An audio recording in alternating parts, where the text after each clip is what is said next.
Soon I will be the Emperor's closest confidant.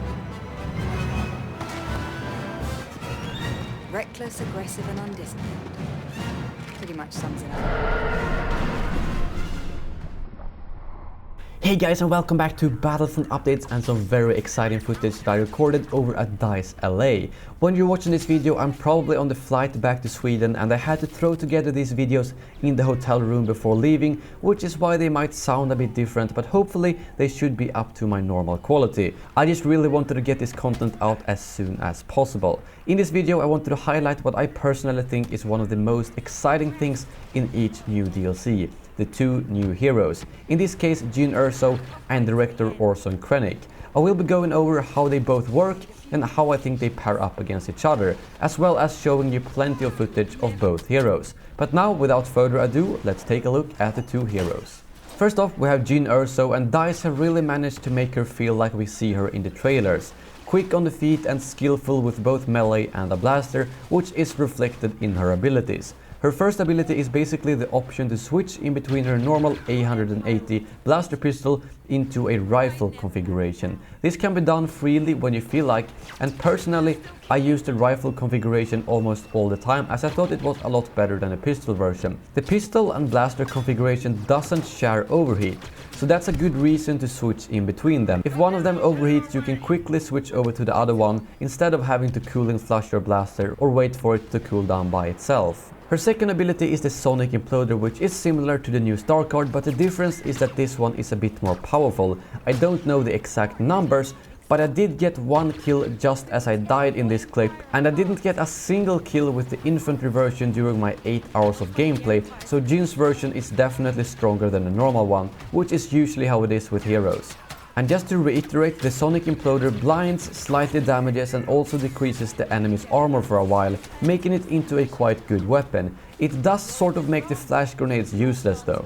Lastly, we have the Truncheon Surge, which is arguably her coolest ability. This ability is heavily inspired from what we've seen in the Rogue One trailer so far, as it allows her to surge forward with her truncheon and one-shot enemy infantry. The way this works is that you need to build up charges with this ability and you can't just spam it as it is very powerful. This ability is also linked to her trait, as she gets charges to this ability when she kills an enemy, and the higher her trait is, the more charges she gets per kill. So in an ideal situation with a lot of enemies, she can jump from enemy to enemy and kill them in one hit.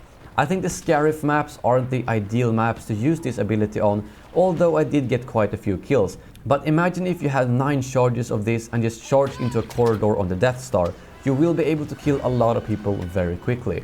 Overall, I thought she was a very good hero, and just running around with the blaster configuration active was very good, and then you have your other abilities just to compensate in certain situations. Now over to director Orson Krennic, a very supportive Imperial hero. He wields the new DT-29 blaster pistol, which is very unique as it has 6 rounds in each magazine and needs to be reloaded, so it works very differently compared to all other blasters in the game. Let's start off with his first ability, which just as with JYN changes his main weapon. When he activates this ability, you get what is called the Armor Breaker, a very slow firing mode of the weapon, but that is also very powerful. It one-shots infantry and lowers armor, which means that it can be very effective against other heroes. I found it to have a fairly large hitbox, which made it easy to hit with, and I usually walked around with the Armor Breaker activated almost all the time. You need to be pretty accurate though, as otherwise you will take a lot of damage if you miss a shot and need to wait for the reload. His second ability is the C2B5 supportive astromech droid, which is not really like any other droid currently in the game. This droid deploys a shield around it as well as a very deadly Dioxis cloud, which makes it very good for defending objectives as it's hard to destroy due to the shield, and if you walk up close to it, the Dioxis might kill you. I did get quite a few kills with it, and this feels like another ability that will be very effective on close quarters maps as well. His last ability is called Wrath of the Empire, and it boosts the health and armor of all nearby teammates as well as himself. If you're a normal infantry soldier close to Krennic, you will actually get twice your normal health for a little while, which is very powerful and perfect to use right before storming an objective or any other important place. Lastly, we have his trait. This trait is fairly different compared to the other heroes, as it doesn't increase with kills, but it simply boosts his and his teammates' armor, and the more people that are close to him, the higher this armor boost is, which is why you will see in the gameplay that it goes up and down based on how many teammates there are currently near me, and not based on how much people I kill. As a bonus, Krennic also has the ability to spawn into Death Troopers. These Death Troopers work similarly to how the Honor Guards or the Royal Guards works, but they have other weapons. They have the DLT-19 as their main blasters, and then as their 3 abilities, they actually have the Thermal Imploder, the Smart Rocket and the Cooling Cell, which is a bit different compared to the other guards. So, now that you've seen both heroes, which one do I think is the best? Well, this was actually a fairly tough question to answer, as I only got a chance to play JYN once, but I feel like JYN is going to be the stronger hero in close quarters maps, as her Truncheon Surge and Sonic Imploder combined with her blaster modification makes her able to wipe out a lot of enemies very quickly, whereas Krennic doesn't really have the same ability to do that. Krennic did however feel better on the Scarif maps due to how effective his armor breaker was on long range, but to be completely honest, I felt like both heroes were pretty balanced, and I can't really crown a winner, which is probably good as it means that they've done the balancing well. Then again, we didn't really get a chance to try out the heroes against other heroes, and that's usually where they can be really good, such as Lando's Power Shot. Since both heroes have an ability to lower enemies' armor, I think they will be valuable additions to heroes versus villains. But that is all for this video. I'm gonna throw in the rest of the hero footage I got at the event in the rest of the video, but please let me know in the comments below which hero you are looking forward to the most, and make sure to drop a like if you enjoyed the video. Thank you very much for watching, and as always, may the Force be with you.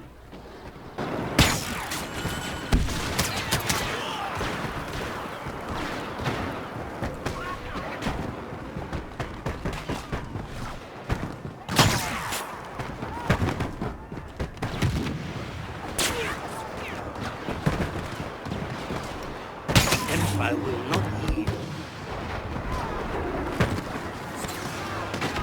I'm right here.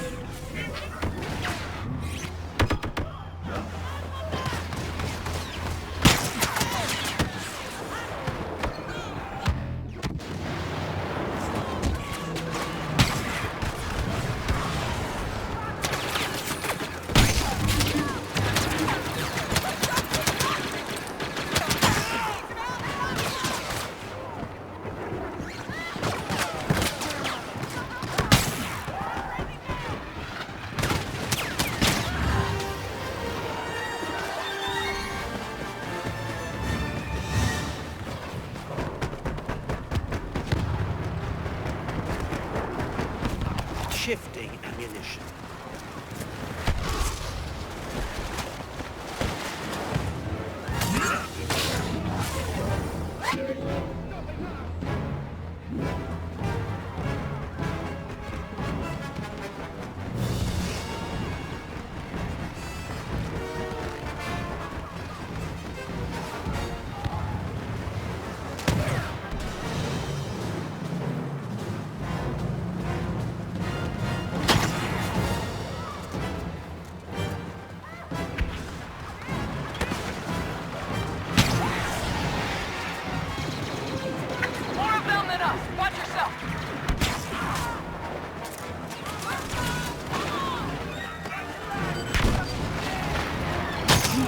To face my fury.